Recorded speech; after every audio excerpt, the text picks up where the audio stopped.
सस्ते वाले दाल मसाले स्वाद हुआ बेकार। MDH की हल्दी मिर्ची धनिया करे कमाल। ये रंग दे, ये खुशबू दे, ये तीखा, ये कम पड़े। क्या निराला MDH मसाला।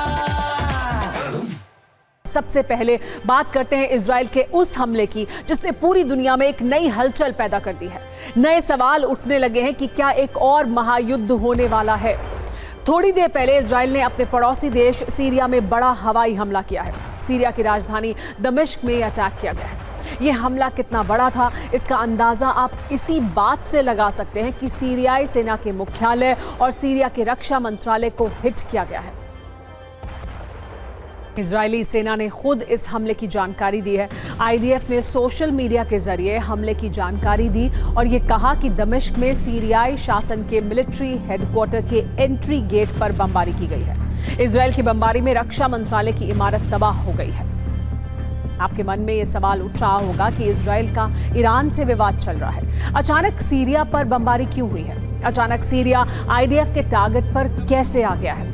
अभी तक की जानकारी के अनुसार इजरायली सेना ने यह कहा है कि ड्रूज नागरिकों को बचाने के लिए यह कदम उठाया गया है। दक्षिणी सीरिया में बड़ी संख्या में ड्रूज नागरिक रहते हैं। आपको ये भी बता दें कि इजरायल का ये हवाई हमला दक्षिणी सीरिया के ड्रूज बहुल शहर स्वेदा में जारी झड़पों के बीच हुआ है।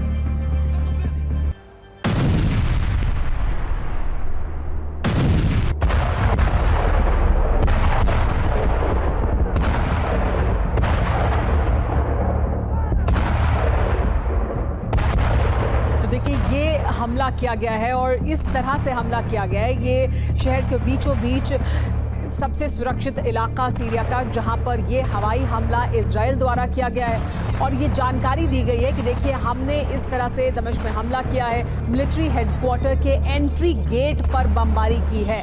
ये जानकारी खुद इजरायली डिफेंस फोर्स की तरफ से दी गई है। ये जानकारी मिल रही है कि इस हमले में 9 सीरियाई नागरिक घायल हो गए हैं। इजराइल की तरफ से सीरिया पर यह बड़ा हमला किया गया और इस हमले की पूरी जानकारी भी दी गई। इसमें मिलिट्री हेडक्वार्टर सीरिया का उसके गेट पर, एंट्री गेट पर हमला किया गया और उसके आसपास की इमारत को नुकसान पहुंचा है।